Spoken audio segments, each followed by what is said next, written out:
Ugh. Good. We got lots of time.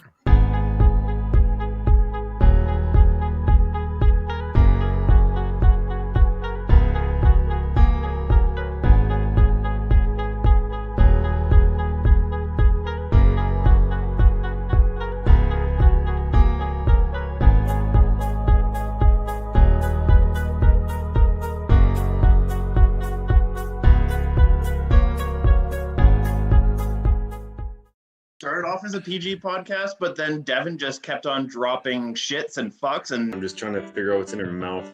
I just want to see him interview Francesco Accoli. No, he's a good human being, is what he would say about himself. I'm sure. Who's hosting this thing? Take charge, Kevin. Would you? Jesus. First time we ever met those guys. That was the major drunken pub argument. I think you guys are the worst.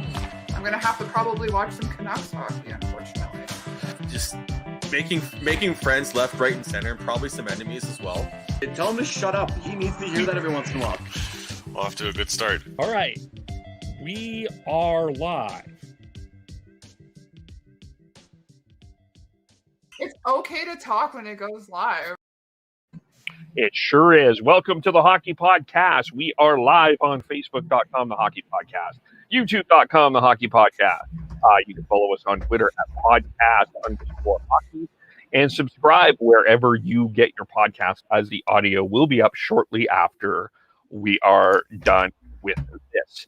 Lots to get into with our midweek intermission. I mean, it's pretty much a week of news within a midweek, right, Devin?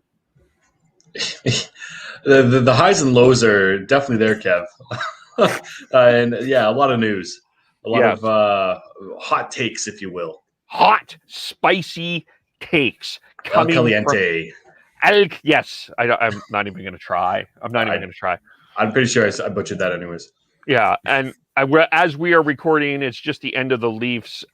Looking like, touch wood, that they will hold on to the 6-2 lead to the Ottawa Senators. They don't think that there is a possibility that, or think that there's a possibility that there's going to be a swing there, because it has happened before, and I've felt that defeat. What is it? It's 6-3 now. No, it's not. Okay, we'll comment throughout the game on that. No, it's not. Can you imagine the Steve Dangle YouTube if the Senators come back? A lot of screaming. A lot of screaming. Yeah. Sean, how are you?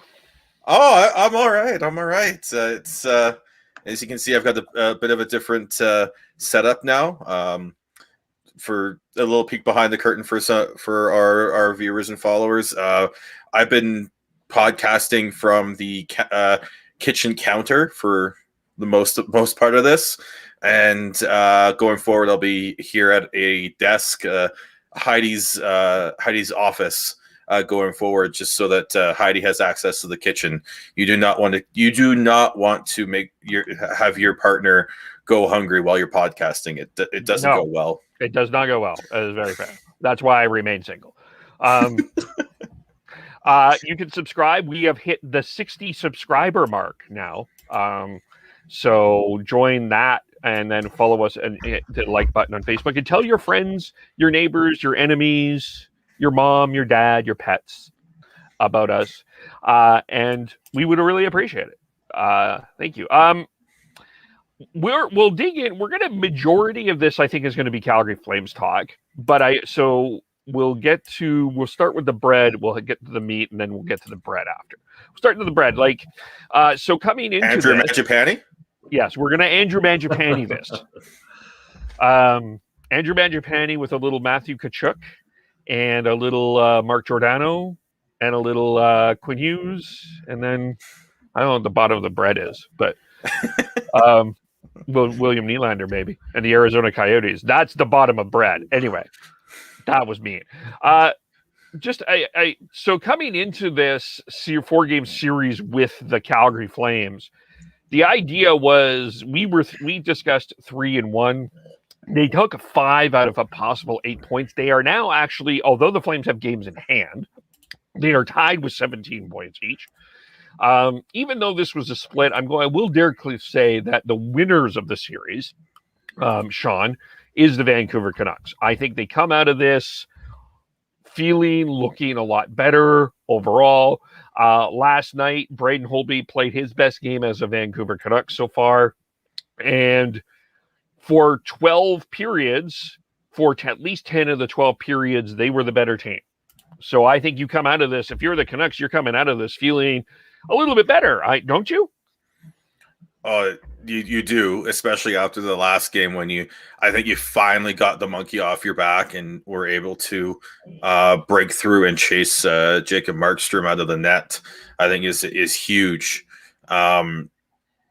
It felt like the beginning of the season just was like going like, this is your life. Here's all your exes, and they're doing better off than you are. With the first two games of against the Flames, and Markstrom standing on his head and doing really well to hold the Canucks to, I think it was like 2 goals or 3 goals in that in those 2 games, and then you go to Toffoli, and then it just spiraled out of control, and I think they're finally got their footing. They're finally figured out what this locker room is, hopefully, because they lost such big sort of mentor players in Markstrom and Tanev specifically, and now it looks like they're starting to feel it again. Feel like the team that we expected them to be this year, not the team that played for the first 10, 12 games. So. I really hope this is where they've turned the corner with this season, because I still think this division is open. I still think that Calgary, Edmonton, Winnipeg are all teams that the Canucks can compete with and play well against and win the season series on. And if they do that, then they're going to make the playoffs. Even if they tread water against Toronto and Montreal for the rest of the season, they're going to, if they can win the season series versus the Flames, Jets, and Oilers, then they're going to make the playoffs, despite the fact that they're the first team to hit 20 games in this season. They aren't like you don't know what the rest of the season looks like, but because the season's all divisional play, I think looking at past seasons point percentages to make the playoffs, I think is just a little flawed, just because of how the makeup of the season works. So like I said, if the Canucks can find a way to win the season series against Calgary, Edmonton, and Winnipeg, then I think they will make the playoffs. Devin, your thoughts from the Canucks perspective? Yeah, it's the highs and lows of this North Division are very true. Look at the Toronto Maple Leafs with Ottawa. Look at the past week and a half of the Canucks, and even the past week or so of the Flames. It's been the highs are high, the lows are very low, and I think Sean's assessment of you do have kind of I don't know if Montreal is going to be up there at the end of the year. I'm not quite sold on them just yet, but yeah, you definitely could see them as number 2. Toronto isn't a clear number 1, but I think that they're half a step ahead as of right now of any other team in the North Division. But you have the other teams, and sorry, Ottawa, you're not a part of them. Edmonton, I think Ottawa Winnipeg. knows that. Yeah. Well, if they don't, or if you're a Sens fan and still believe, you're senile. So we. I wouldn't call him senile. Just say like you're a lot more optimistic than the rest of us. You're a very fucking idiot, is what you are. Honestly.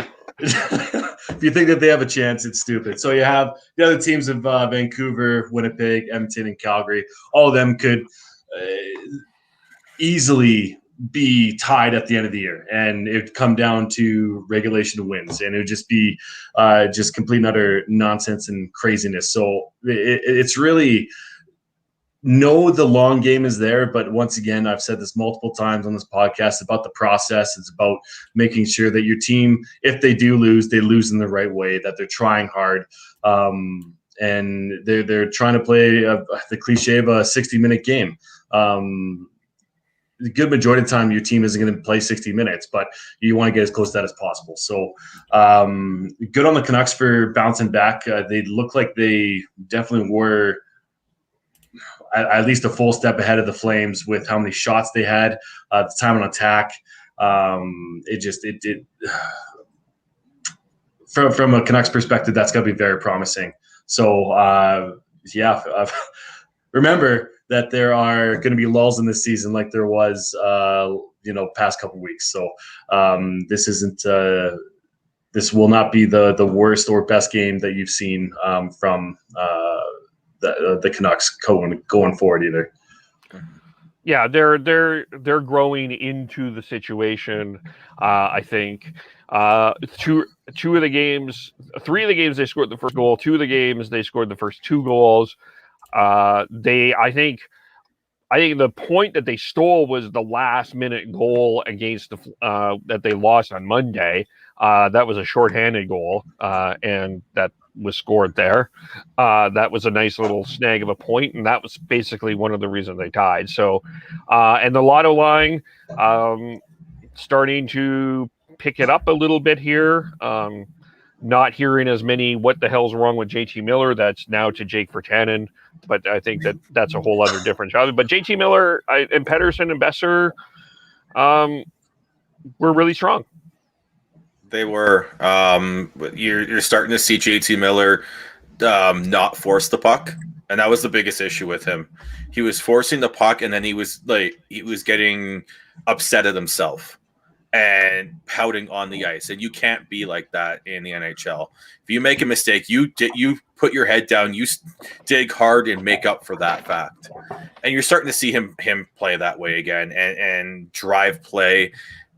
And find a way to make a difference. Like, he was still putting up points before all this, but there was other issues that were plaguing him, and those are going away. Brock Besser's continuing to play to be an absolute beast. He's got 12 goals on this season, which only Austin Matthews has more, at least going into tonight's action. So that's really nice to see him gain back the sniper mentality and the sniper ability that he showed in his first couple seasons in this league. And I am very excited to see what they can do, especially if they can have a stretch of games where both the Lotto line and then the Horvat Höglander line are going. Go back and watch that first goal. Yes, it's Jordy Ben scoring it, which is great. Beard power, yes, but it's also just go back and watch it, and watch how Höglander basically created everything on that shift. His ability to go in, he'll climb a player's back to get the puck. That's what he'll do, whatever he can to get that puck, and it's so fun to watch. And he's also smart when he gets the puck. He's not trying to force the play. He always looks for the easy pass, even though he's skilled enough to try and do some dangles and some dekes. He's trying it here and there, but for the most part, he's just making the simple, easy plays, and that's what's making him so successful. And that's what makes it hard to try and keep a level head with what his ceiling is going forwards. Yeah. Go ahead. Yeah, just he does the simple things right, and the Canucks have a hell of a player there for the foreseeable future. He's still young enough where he's gonna learn and adapt into this NHL, which is scary to think about because what he's doing right now is pretty damn special. But you got to make sure that you're not, putting so much pressure on this guy that he won't succeed. And I'm not saying that that the coaching staff will, but you got to think that Canucks Twitter and the Canucks fans will be looking at him in a different light within a year, just like they are with Quinn Hughes. Yep. Yeah, as long as he can just continues to play the game he's playing right now, it doesn't matter if he's going to have an off night and not get points. He's still going to have an impact on the game. So I just hope that he can continue this up and then find his legs offensively even more so, and find the confidence to start doing the dekes that he has shown in over in Sweden and at the World Juniors, where he's doing between the legs, he's doing lacrosse moves. He's got the cojones to be able to pull that off, and I cannot wait to see him do it at some point in the NHL. As Tortorella says, balls. Yes, balls. Yeah. Yes, he does. Yes, there's an arrogance about him. It's an admirable arrogance that he knows what he can do, and once he starts to once he learns it, that will be very scary. So yeah. So I guess. Oh, go ahead. And I was just saying, I was just really hoping that this is the turning point for this season. I still have to see a couple more games to see how they play against Winnipeg and moving forwards before I can really say that this is the turning point. On our poll question, I voted for unsure, need to see more, and I think it looks like majority of people who voted on our poll it did that as well, because it's just we've seen a couple good games here and there throughout this season. The only thing that makes this a little bit different is the process. The process looks a lot better than it did versus Ottawa, when they ran off 3 versus Ottawa, and then just basically ran on confidence versus Winnipeg that one-off game. I'm really hoping that we see them continue on with at least this play. If they continue on playing the way they are defensively, and they've removed the majority of the bullshit giveaways, other than the 2 that they basically handed to the Flames on Monday. You talk about that being a stolen point. Yes, it was, but they also basically handed the game to the Flames with a couple absolute brutal giveaways. So good on the Flames for capitalizing, but you cannot have those giveaways in the NHL. And when the Canucks play the way they have for the most part the last, I'd even say 5 games, even going back into the last game versus Toronto, I think they deserve better in that last game versus Toronto. So if they continue to play this way, then they're going to get more wins than losses going forwards. Man, you sounded smart there for a sec, saying the process. Someone said that on this podcast multiple times before. I don't know. I know who it was, but God, that was smart. I think you definitely sounded smart. Some comments. Rob said Demko had a good night, but I think he may have staken that for Holtby. But Holtby did play well. Played really well, and it's nice to see him starting to get feeling a little bit better about his game. I don't think he ever played poorly for the Canucks this season, but I never felt that he played well up until the last game. And if they can get both goalies going, that's just going to be a nice bonus for the Canucks. Well, you just getting one going. You did not both. Just worried about one goalie. They're getting greedy there. Sorry, Kev. I cut you off. Well, what I was going to say is the first half of that second period, the Flames were taking charge. There was tons of pressure. Holtby withstood it, and then Horvat scored the goal on Markstrom there when Markstrom went out of the net for the second time, and that made it 2-0. And that essentially, yes, Andre Mangiapane with our bread theme made it 2-1, and then the Flames collapsed again, which we'll get into. But 2-0, that was, I think, a key turning point in the game. So that to me is where I thought Holtby really shone.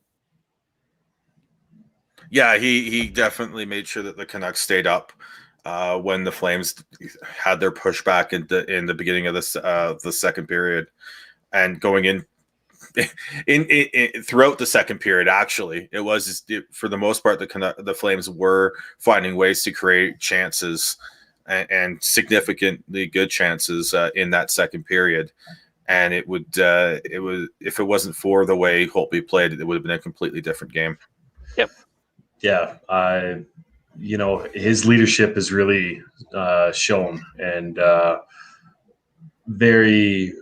I think that's very, very good for the Canucks. I think that they, if they have that kind of leadership, even coming from a goalie, and yes, he's not going to be wearing the C like Luongo did, which is a whole different other thing. But the fact that he was able to call out his own teammates last week and kind of come back and with that type of performance really shows the type of person that he is, that he cares about winning and winning the right way. Yeah, so I think with the Canucks, you're coming into your next 4 games. You got Winnipeg and Edmonton, and I think those are big games, it's all big games because you're gaining points on opponents. Here we've talked about that enough, so it'll be interesting to see this weekend what happens with the Canucks and the Flames, or the Canucks and the Jets. Sorry, as we transition to the Flames. So I'm going to start. I want to start. I have a theory.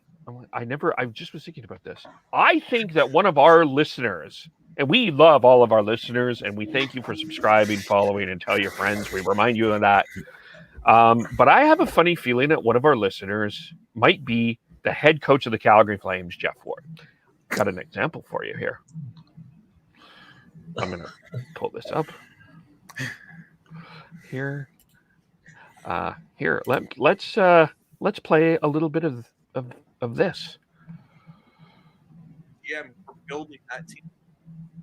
And this is Brad Treliving's team. This is the team he has built. And it still has the same issues that it's had past 3, 4, 5, 6 years. You got to remember also that they're now, they are who they are, but at that point, they're still growing, right? They were still kids when they came in. But I agree with you. There are things that Living needs to be accountable for, but I don't think it's as much as you're making it out to be, because the other thing, okay, on the opposite end, yes, the players, there's 24 players within that roster right there that are professionals, they're men, and they need to own up to their fucking shit. See, I'm telling you, Devin, Geoff Ward is listening. Now, here, wait. Watch this. I'm just kidding.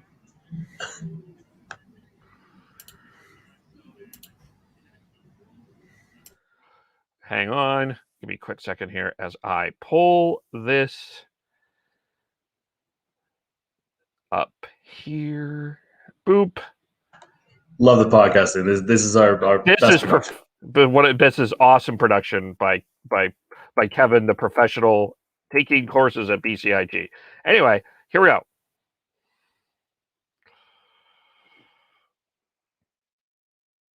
I will. It did feel like you guys settled in and were getting zone time throughout most of the first and second period, and then sort of things fell apart after that Mangiapane goal. Is that sort of how you felt the game went? Yeah, I think that's fairly accurate. I mean, the first goal against is just it's an unforced turnover in the neutral zone. Like, that gets us back on our heels a little bit. And I thought we had a good push at the start of the second period. But the 2 late goals, I mean, they're killers, obviously. After we got the game to 2-1, and it's the same thing again. Like, it's not what you make all the time, it's what you leave. And to leave those opportunities that we gave them after making the hockey game 2-1, it's inexcusable. Was it a lack of concentration a little bit after the goal and seeing the end of the period? Do you have any sense? Well, I think it's a couple of things. Yeah, it's probably, lack of awareness, lack of concentration. I mean, when you're, you have to understand the time and the score at all times. You have to understand the flows of the hockey game, and it got to 2-1. They came back, they bumped up, and they got rewarded on 2 shifts. And we've got to do a much better job in terms of how we react to that, and we got to get ourselves ready to go. And it should be us that's trying to bump up after scoring a goal, not playing in our own end twice and giving up 2. Thank you. Francis? Geoff, did you consider during the second intermission pulling your goalie? Yeah, we talked about it. By the way, we will get to when that. they got the 5th one, I thought, it was a good opportunity to get David in, get him some work. At that point in time, after that 5th one, there wasn't much going on. It was a lot of garbage time the rest of the way. So we felt it was a great opportunity to get Marky out. And yeah, we did talk about it after the second. And at the tail end of a game like that, when it's out of reach and you've got 10 minutes to play still, am I too old school in thinking that you would like to see a little of emotion, maybe some pushback, some bite from your players, or is that too old school? Yeah, no, it's not too old school. It's absolutely true. There's something to be gotten out of every period that you play, and you're trying to win the period, you're trying to compete. Like there's an awful lot that we can, with a good period, we can set ourselves up for, but yeah, I thought, when it got to 5-1, we needed to bear down and do some things, and it's there's a place for old school in the game. There's no question. Finally, just when you look back at this series, that's 4 games against, obviously an important rival. How would you sum up your team's play over those 4 games? Inconsistent. I think it's probably the best way. But we've been talking about that for a while now. It's time to put this thing to bed and take charge and take control of what we can. And we certainly can control the way we start. We certainly can control how we pay attention to details, how hard we compete, how much we care. All those things are certainly within our control. It's time for us to start giving a shit about it. There you go. It's like he listened to you, Devin. I'm sorry it was a 3-minute interview. Couldn't remember. I wanted, but I do think that the context, and one of the things that I think was one of my takeaways that I didn't really realize this last night was his face. My God, his face. Holy cow. That was going to be my first comment there, was that he looks tired and he looks exhausted, especially with the tie just undone a little bit. God, it just looks like he was at the salt mine for 12 hours. Oh God. But he, they do just need to start giving a shit. They need it starts within that room. And the whole criticism behind Geoff Ward, not the whole thing, but where it really matters is within that room, easily, period, and stop. The coaches can only do so much. GM can only do so much, especially within this shitty ass year of the quarantining. Because I feel like if there wasn't any quarantining, he would have done something already, especially with Sam Bennett. I truly believe that this is the team you're going to be looking at for this entire year. I don't see a circumstance where there's going to be a massive trade, and there might be a Sam Bennett trade, because I said this before. He trading a 3rd to 4th liner pretty much right now, unless he decides to start bitching and complaining about getting traded again, then he'll get put on that top line.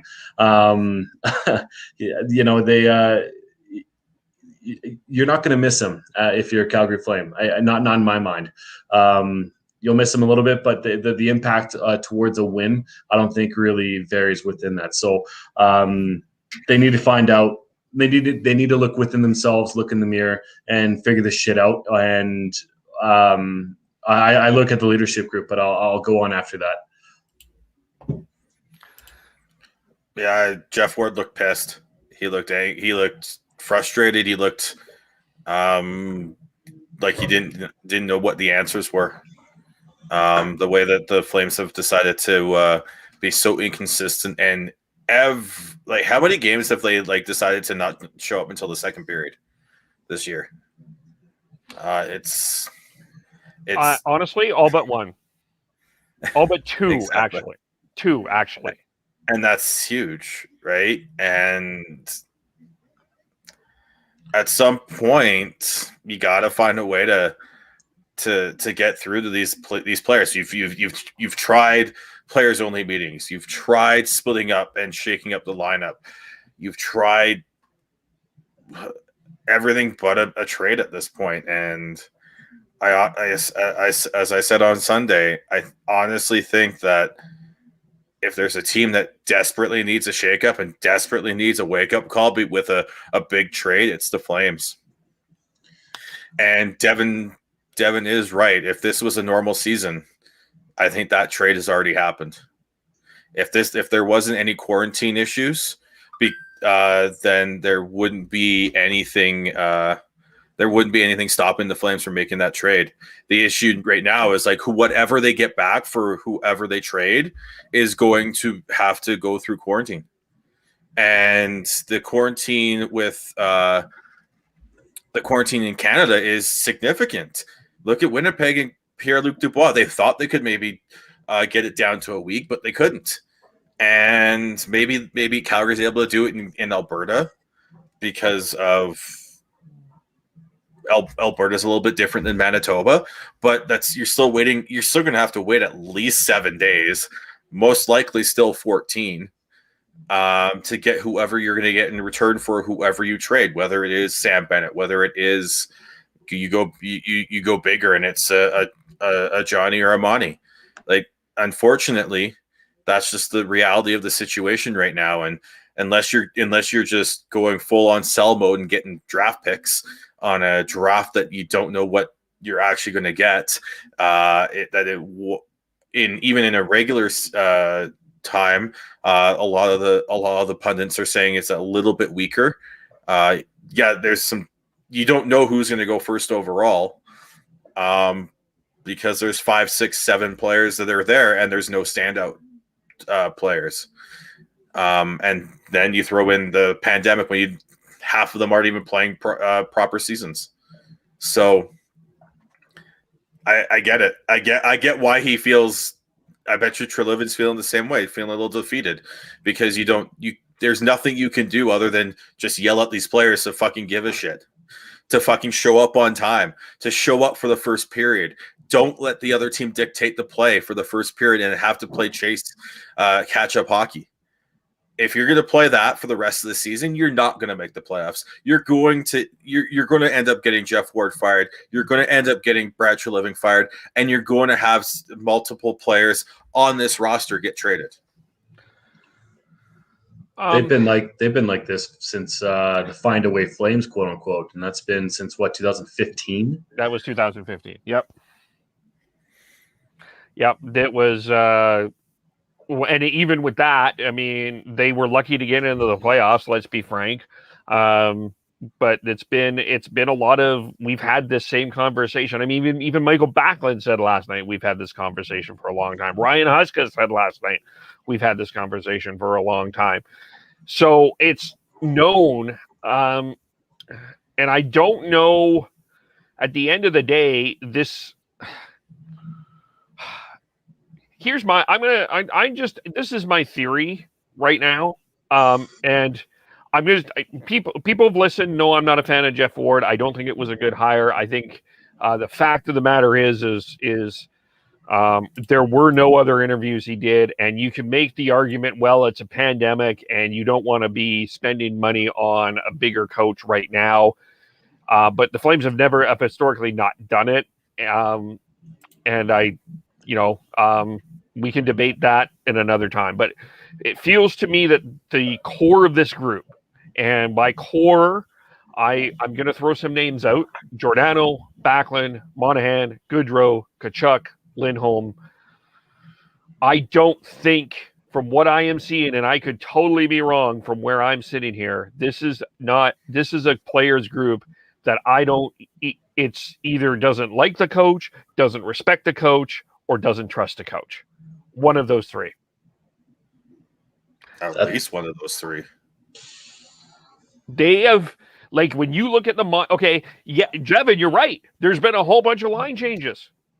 But you know the two players that have not been split up? Monahan and Goodrow. Or Tkachuk and Lindholm. right?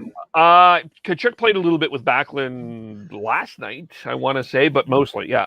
I think they were double shifting Kachuk at that point, though. Yeah. Well, what Kachuk are you fucking getting? Jesus, like honestly, and like, you're right, Kev. It's they haven't split up Johnny and Monty.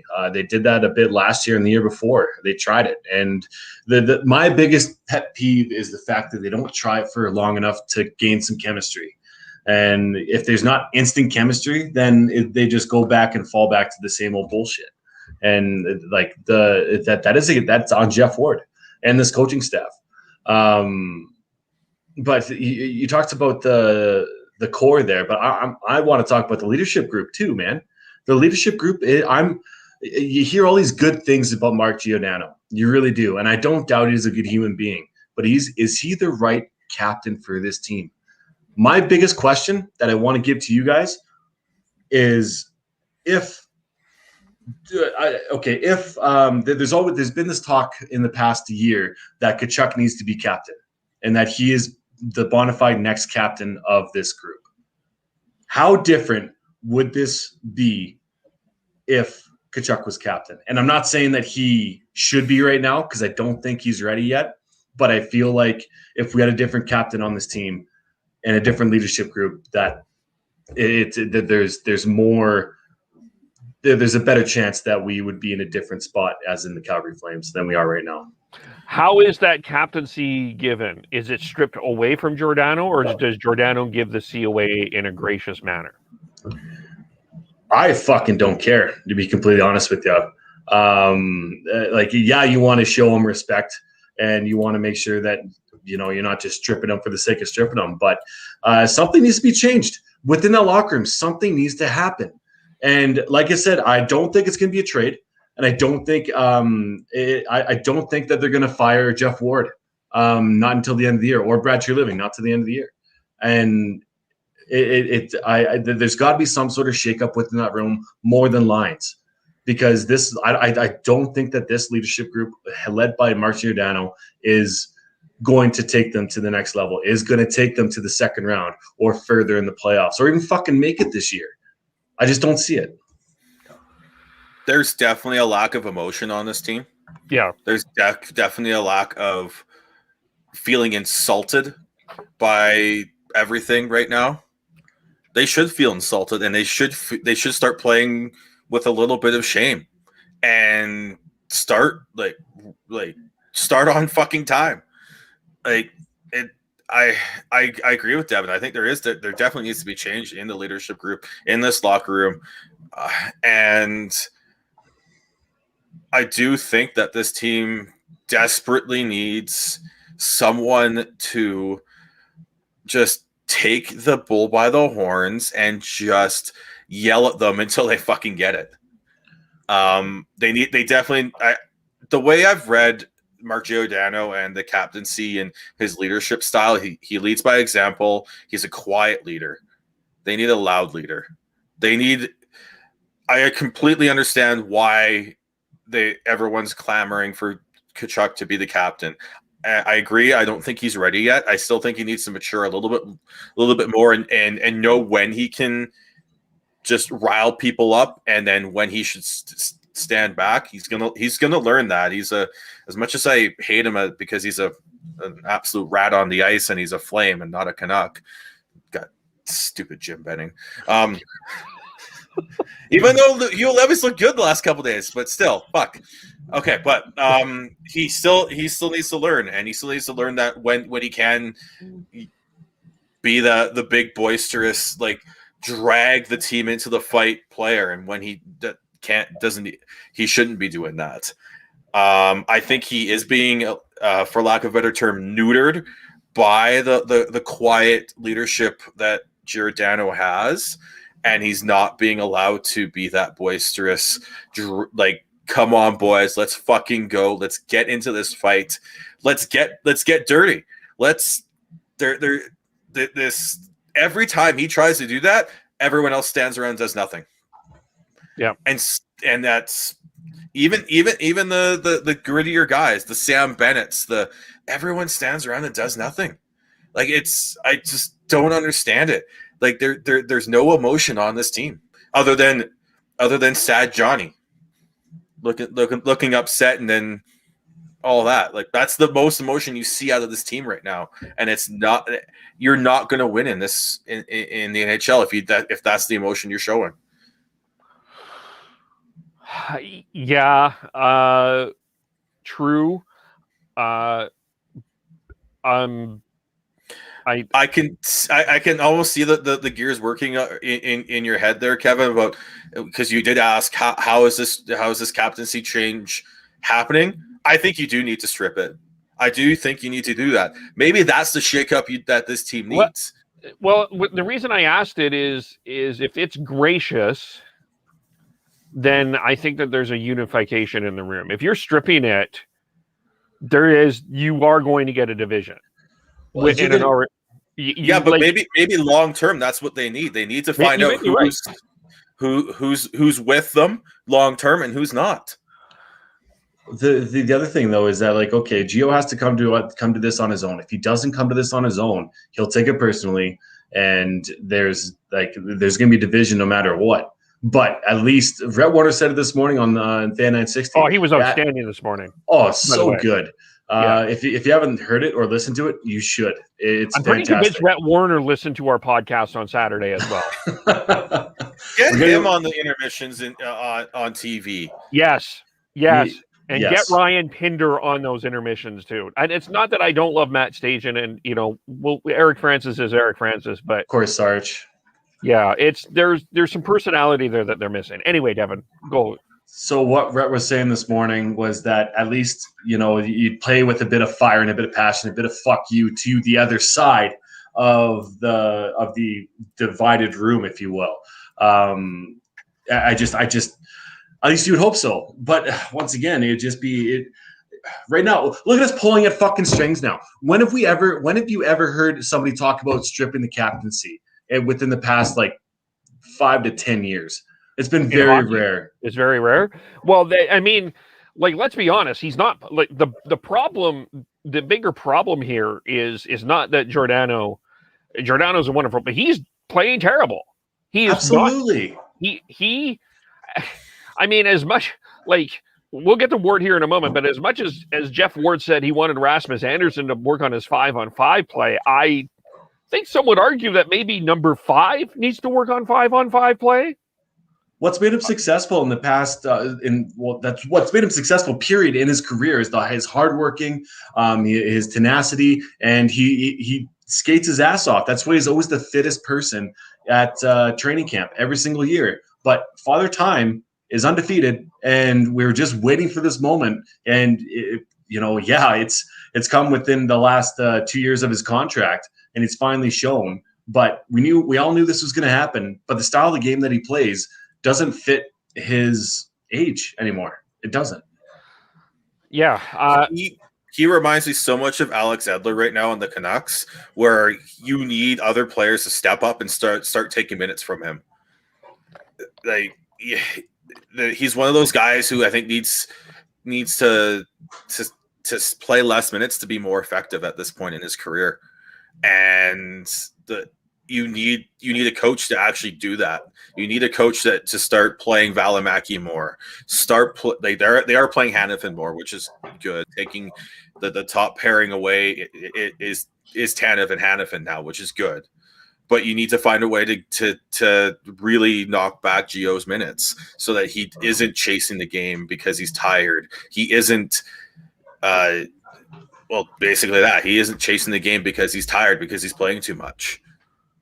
Yeah, and it's the handling of the defense. It wasn't that they were terrible. Hanifin and Tanev were a great pair, and it kept them together. I liked Connor Mackey, but it was mysterious that they let Nikita Nesterov sit. I don't know why that was. And Nesterov and Andersson didn't look great together at the start of the game. At least they're giving Valimaki some time, but maybe the reality is maybe you give Valimaki and Nesterov the second pair and you put Andersson and Gio on the third. Maybe that seems. if anything, you want to give Anderson more minutes. You really do. You want him to get himself playing out of what he's playing right now. And the only way that I see it is put him in more situations where he can learn and that he can figure out what's going on with them. And that sounds like more of a developmental strategy going with Calgary still within a playoff spot in the playoff race, pushing for it. But who do you think is better, Anderson or Valimaki at this point, right? And whoever that is, yeah, you play that person or that you play them more than you do Geo. And that top four doesn't consist of Geo anymore. You have Anderson, and it's hard because like you do have Anderson, who's a right-handed shot too, but you have Valimaki, Anderson, and you have Hanifin and Tanev, and I think that should be the pairings. And then you go Geo and Nesterov. I don't disagree with that at all. I think that's a fantastic way to go. You're giving Valimaki more ice time that he's starting to earn. You need Anderson in your top four. If he's not in your top four, then who's on the right side? Exactly. Exactly. Oh my God. But if you're playing, if that's the pairs, then you're going to put Giordano in a spot where he can play better in more sheltered minutes, and that's where you're at right now. And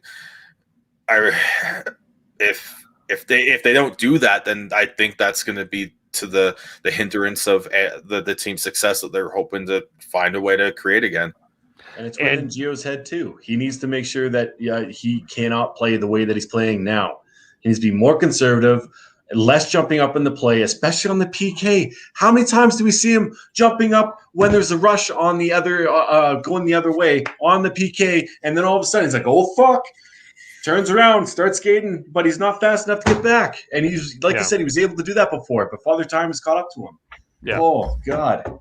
Yeah, and I'm really curious what that relationship between Giordano and Ward is, because I think we can all see that Giordano has taken a step back, and I'm just wondering again, because of that relationship, Giordano's saying, "No, I'm just going to play and screw you. I'm going to be here a lot longer than you." So, well, at least one more year.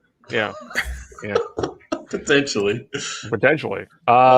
Yeah, but you're right. It's he might once again. It's find that mix between a player's coach and a hard ass, and it seems like that if you have a player's coach, players have the say, and he doesn't seem like he has too much of a backhand for discipline or talking back to his players.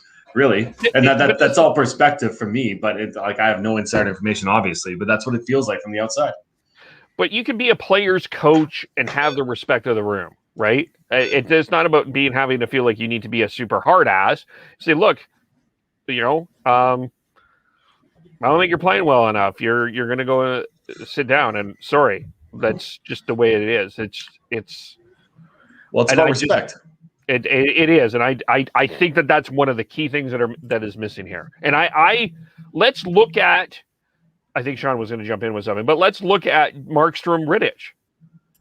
Markstrom has played 14 games.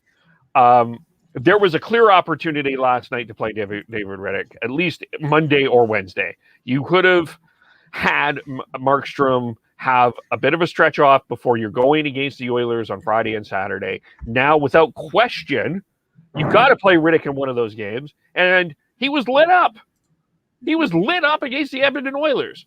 If you're the Edmonton Oilers right now, you've got to be feasting and be excited that you're going to get one of the games. You're probably going to get tomorrow's game at home, I'm assuming. I don't think that they're going to play him. And maybe Eric Francis is right, and they're not confident with David Rittich. But at some point here, you can't be right. It's very clear. Like Markstrom has been phenomenal. But last night, it showed that he's played a lot and he needs a little bit of a break. And there was a perfect opportunity to do it. And I am baffled that Rittich did not come out to start the third period. Baffled to me that they kept Markstrom in another 10 minutes. Like, what the hell is going on? Like there's two things there that's going on. Is that at the beginning, Markstrom was cool, calm, collective, but now that he's seeing that his team is struggling in front of him, he's trying to do more than he needs to. You saw that with him coming to the net twice, and just wanting to take on the world pretty much. And then the other side of it is that you have the coaching staff trying to chase wins and figure out when to sit him, but you don't want to get to a point where you're like, okay, you're putting Rittich in a shitty spot because he hasn't played that much, and it's just like a vicious circle of what ifs and of negativity. Depending, the negativity is taking over the mindset of what to do, and it's just like it's not a we should do this. It's like, oh God, but what if this happens? What if this happens? What if this happens? And that's why Markstrom is playing, because he has been the best player on the Flames this year. Yeah, Markstrom did this to the Canucks last year, where he just played so well that all you could do is play him. Even if you had somewhat confidence in Demko last year for the Canucks and Rittich this year, you're like, but Markstrom's been the best player. You have to play him. And I think that's when you start chasing, and that's when you outplay you play Markstrom too much. And if you go back, like all the Canucks writers and people who watch the Canucks day in and day out could tell right off the bat that Markstrom was tired because his patience was gone. And that's why he went out and chased Tanner Pearson and took him out. Got credited with a hit. Like, it was crazy. And then he did again and got caught when Bo Horvat skated around him. And you just saw that, right? So I really think that it's time for it's time for them to knock back his playing time and find a way to give David Rittich some starts.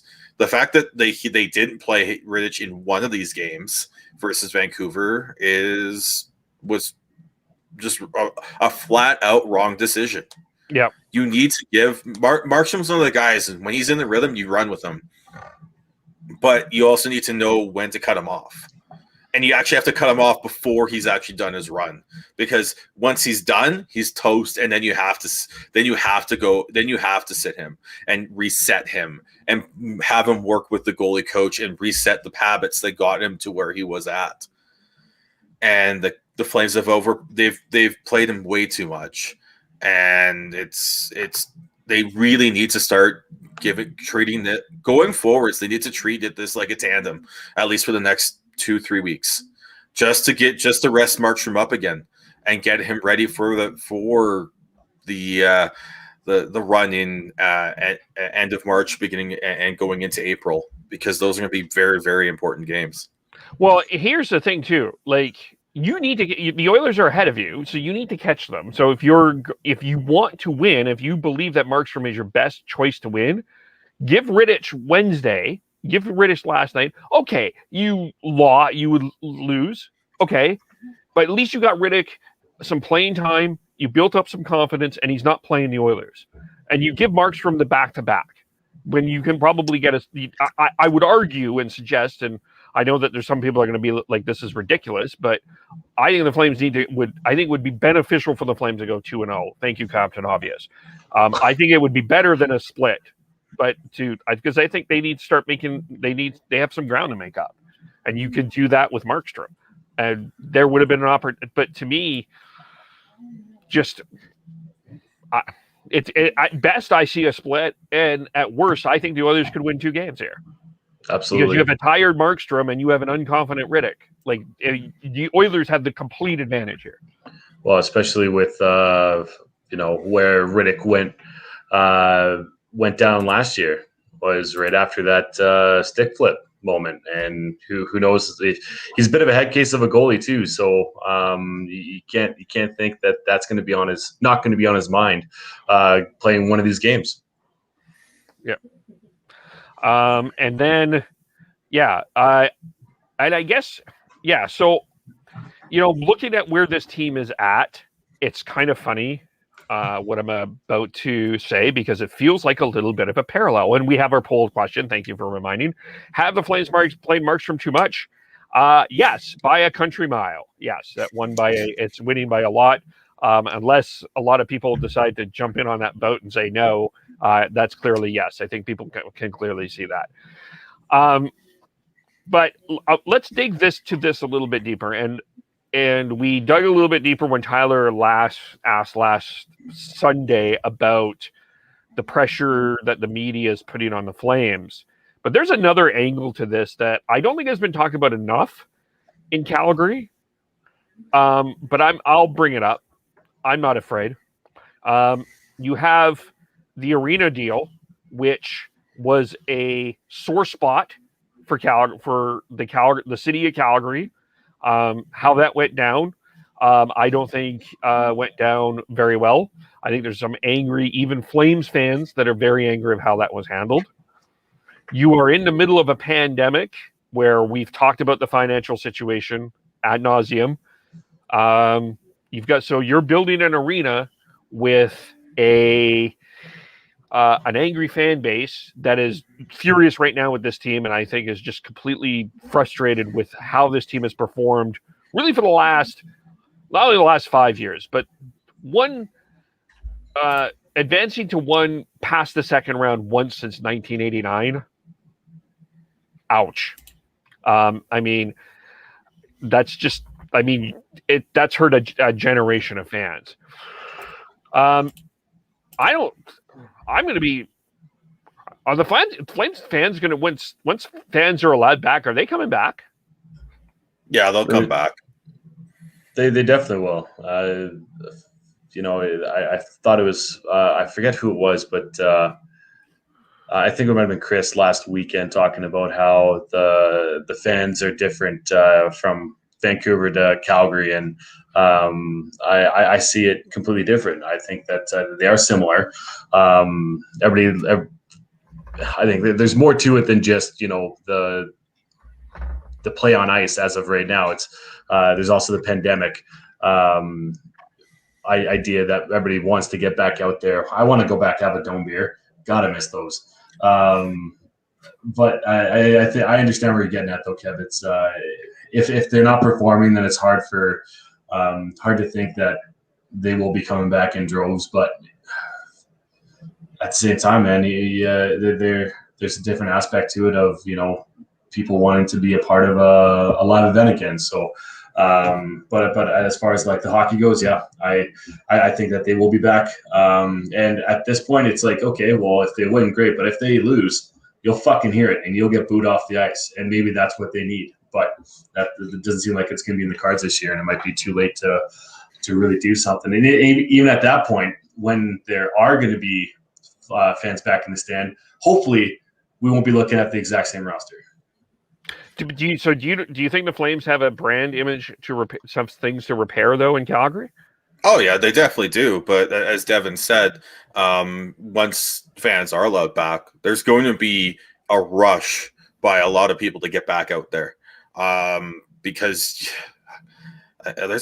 we all miss it. If we feel safe going out there, we're gonna go. We're gonna go. Today I end up having to watch some videos of reactions of Sidney Crosby's golden goal, and I teared up. And you know why I teared up? Because I missed the camaraderie and going to and feeling the feeling of live events and live sporting. Like, you don't have that anymore. We're watching it from our houses on our TVs. We're watching it if you're lucky enough to be in a place where the pubs and bars are open and you're allowed to go watch it there. You're going there, which is a little bit better, but it's still not the same. And fans are going to want to do that. There's for the first 20 games of next season, or whenever the fans are back, the first handful to 20 to 20 games are going to be sold out. As much as people think that, like, whether or not the NHL is not going to allow fans back in, or at least full arenas back in until it's all safe and people feel safe. And people are going to go out there. They're going to go if they can. If they can afford it and they feel comfortable, they're going to go. Now, if the Flames are still playing like this going into after that honeymoon period, that's when you're going to see the consumer confidence issue that you're trying to bring up here rear its head, because you're not going to have the novelty factor of going to live hockey driving people to go. And that's where my concern is. Like, the novelty will be there. I would not dispute that, but at the same time, if it's the same thing and you're looking at your pocketbook, as Brian Burke has said, you're going to have to, you have to cut some things. If the team isn't going good, as a Flames fan, are you going to attend? Now, and this is the other part of this that I think is quite fascinating, because I don't know if this is the same everywhere else, but as a Canucks fan, Sean, if the Canucks are in town, you'll probably spend your money to try to make sure that you go to the games. And that becomes, if you're as a Leafs fan, Devin, you'll spend the money to go cheer for the Leafs.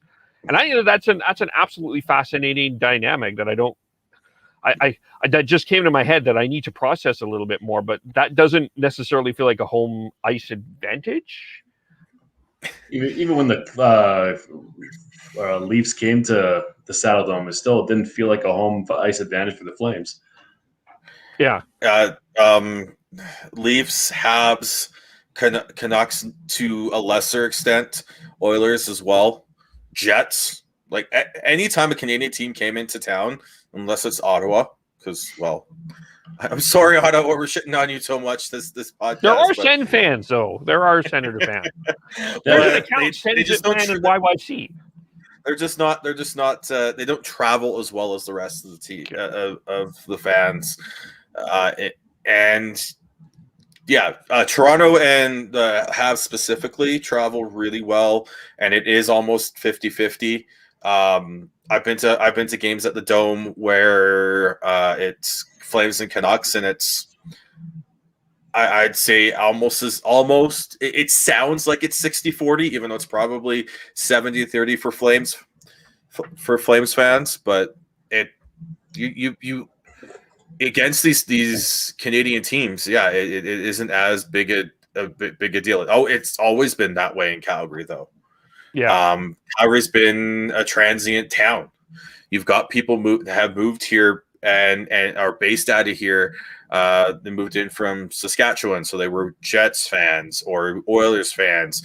Moved out from the East Coast, so you're Toronto or Habs fans, or even from BC, which makes them Canucks fans. So they just travel more. So even in best of times that the Dome can feel like that.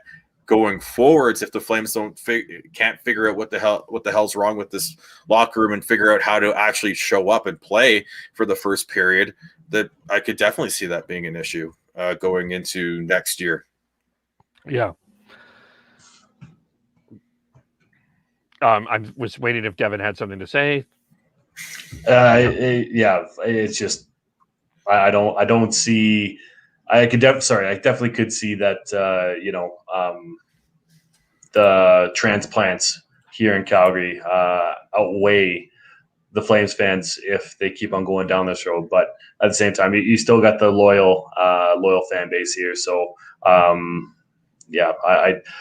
don't see it being an issue as far as Flames fans not showing up, because they will.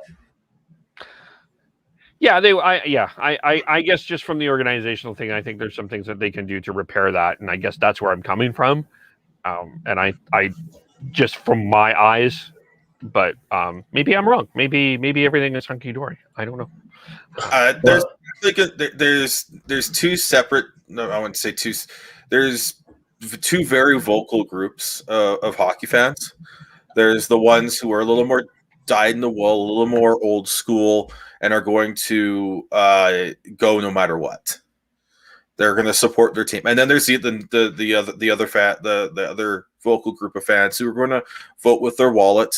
They're going to vote based off of how the team, like not necessarily how the team's playing, but how they present themselves. And those are the ones that you're going to lose in this situation. I do think that the arena deal, yes, it was poorly received, especially part of that with that second group. But by the time it's built, and by the time you're playing hockey in that arena, that issue is going to be long past. It's not going to be an issue. Hopefully. Well, there's a mayor race. There is a mayor race coming too, right? If I understand this correctly. Yeah, but they've already said yes to all the money, and that they're getting money elsewhere. They're working on the construction of different parts of that whole deal and upgrading of Stampede Park in Calgary. So, the backlash of pulling anything from that would be even worse than just letting it go, continue on as is. So I do not see it being an issue once the arena opens. Everyone's the excitement of a new arena and the excitement of not having as much as I love the dome, there's a lot more things that you can do with to make the experience of going to a Flames game better. So I don't see that being an issue once the arena is built, and I think that there will be a novelty of going back to live sporting events when that's available again. It just comes down to how can you make sure that the fans continue to show up after that novelty wears off.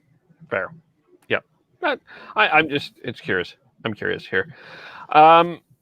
Let's move on. Steve Simmonds said some things this week, and Steve Simmonds, being the Steve Simmonds that he is, said this. William Nylander is like buying furniture from IKEA with the instructions somehow missing from the package. Devin, I'd like to hear from you first. Oh, God.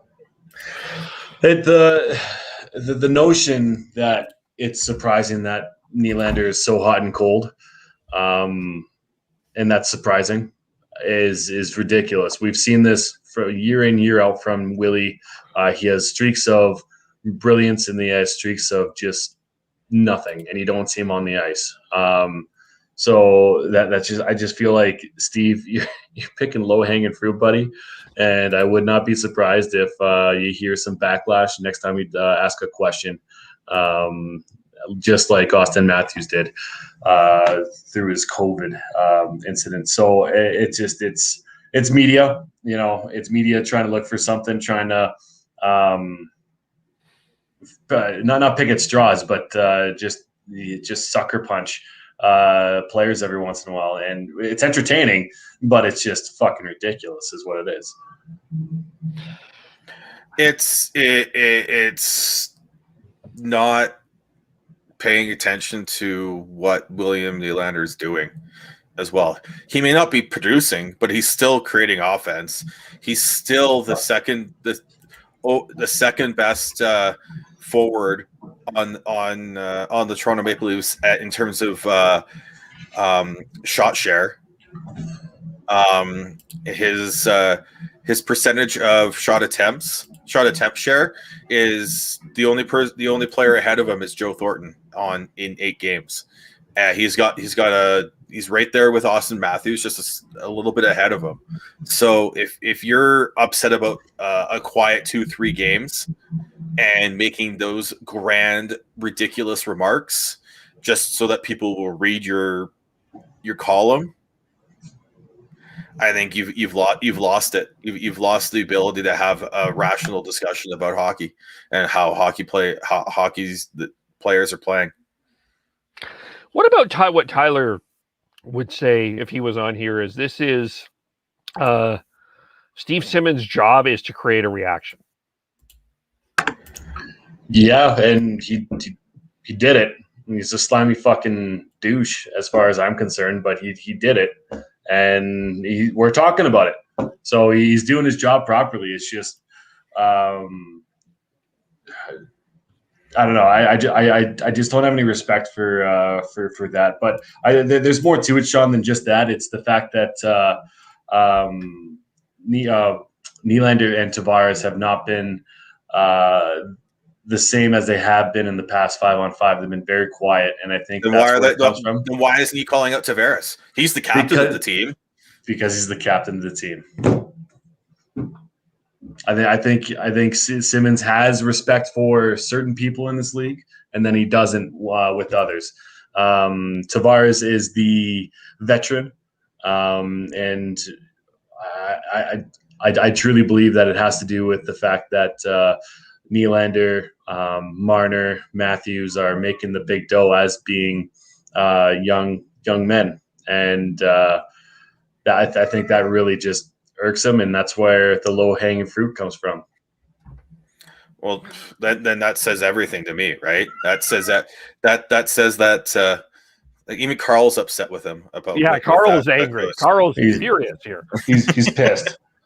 If that's the case, then you've lost all ability to have a rational thought about this team. You're going after someone for something that has nothing to do with his on ice play. So Tavares and Nylander are not scoring at the rate that they should be, but you're only picking on Nylander. That just says everything to me, and it says everything that most people who pay attention to hockey know that, and know the style of Steve Simmonds. And I just hate it when you have to make those grandiose comments and remarks just to get people to read your article. Let your actual writing do the work. If your actual writing can't hold up and can't actually you can't actually create have an article that is worth reading other than this shock value comment. It also shows, I don't know, I don't have much respect for the Sun, so I feel like it's more of a just the way it's presented and the way that they just what they are. I'm just they seem like a tabloid to me, and it's just like it's not credible. Sorry, Wes Gilbertson, I know I used to work for them. Well, and I think a couple things. Well, Nylander and Tavares both scored tonight, so that's good. And Nylander has 5 goals, Tavares has 6. But I also think that this day of the Simmonds and the sensationalism, I think from a Flyers perspective, this will get. You talk about something that'll be absolutely fascinating when reporters are back in the dressing room. If that's allowed, whenever that's allowed, how that is approached, that's going to be really fascinating. That'll be one thing. I mean, Carl even agrees with me again on that. But I also think, honestly, I think we're getting into the point now where I think, yeah, this is getting the tweets and people are reading, but is it effective? Because I really think that people are wanting some honest, intelligent hockey talk, like the Harmon Dials, the Haley Salvans, Darren Haynes, Steve Dangle yes, Steve Dangle is known for yelling, but Steve Dangle has done some fantastic job on some trade trees as well. That doesn't get as much notoriety. Senzauer, they're just, I think that the hockey fan is looking for something a bit more intelligent than the sensationalism that Steve Simmonds presented this week. Yeah, that is exactly what it is. For there's definitely more of a want for, as I said, like good, well-written articles that aren't designed as a hit piece. Let's go back to when you talked about Eric Francis last podcast, and how Eric Francis was upset that Johnny Gaudreau. We learned more about Johnny Gaudreau on Spit and Chicklets than he has his whole career trying to interview him here in Calgary. You know why? Because you're not giving him you're not making it easy for him to actually open up. You're not making it easy for him to want to open up, because the way the media, people are way too.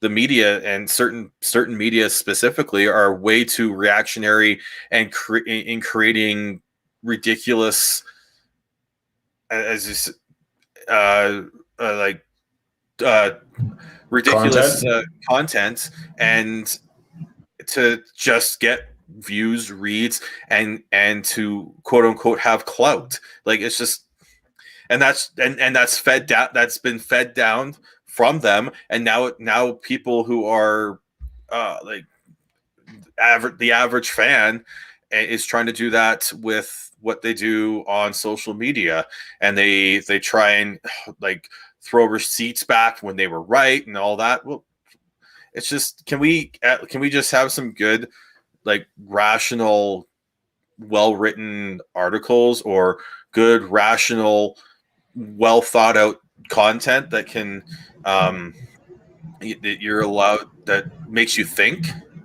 without the actual attitude of this is, like, if you don't agree with me, then you're wrong. Yeah. And that's what we do here on the Hockey Podcast. Yes, we do. So follow us, subscribe to us, tell your friends about us. Yeah, and we bring on intelligent guests as well. But yes, and I guess, the other thing, and I mean, Devin, is Austin Matthews going to score 50 goals in 56 games? It looks that way. I just maybe it doesn't look that way, but I have a feeling that he will. He definitely has the potential to. He needs to get a couple more hat tricks before he can really do it. And yeah, tonight would have been a good one to show, especially against Ottawa, to show off his skill in his shot. But I mean, yeah, I wouldn't put it past him to do it, but at the same time, that's a hard feat to do. Yeah. It's very hard. Austin Matthews, over his career, has shot basically around 15%. His shooting percentage has been 15%, and then he's shooting at over 20% right now. So there is skill involved with that. I will not dismiss that, but there's enough data around shooting percentage regressing that it doesn't look like it will be. Sorry. It doesn't look like he has the ability to do that based off of that. But if he can keep this run going long enough, I wouldn't put it past him as well. I think 40 is possible. I don't think 50 is. That's what I'll say. I just think that's just it's unreasonable to expect a player to score a goal a game. Right? As much as Leaf media wants that, I think he'll slow down at some point. And then teams are going to adjust, and especially the second half of this year, where the playoff points are going to be tougher. It's going to be tougher on Matthews to score too. It will be. It will be for sure. Yeah, I think that his shot release has been amazing. It's been progressing every single year. He's been changing his angles. He's been changing his how he releases the puck. So 15%. I could see it at the end of the year being probably 17%. And Sean's right; it will regress back to what he normally is. But I do think he has a chance there, Kev. So be prepared to eat some crow. Okay. With barbecue sauce on it? No, raw crow, huge crow, huge. Huge. The other thing I was just back to what we were talking about before. I think that's the loss of TSN 1040. That's one of the big losses with 1040 and 1290 in Winnipeg. Is there was, I think a lot of people felt there was some really intelligent hockey conversation that was happening that was lost, and I think that was the part of the deep hurt that the sports. I could speak for the sports fan in Vancouver, can't necessarily speak to the sports fan in Winnipeg as much. That was the huge loss there. Yeah, you weren't getting sugar coated. Yeah. I think there was times where I think they were. You could make the argument that they were being a little more sensational sensationalistic at times, but for the most part, I felt that there was a good most of their takes and content were rationally thought of and weren't just be sugarcoating what was a bad game here whenever that happened. So I said more rational, good content that makes you think, that comes without attitude is key. That's why people love Harman Dial in Vancouver and Canucks, and the Canucks fans. That's why people are liking what even when Steve Dangle does his other stuff, like he'll yell and scream, but he knows that's full entertainment, right? He gets that. But when he wants to talk normal, like actual, get into the nitty gritty, he can do it and be a good analyst.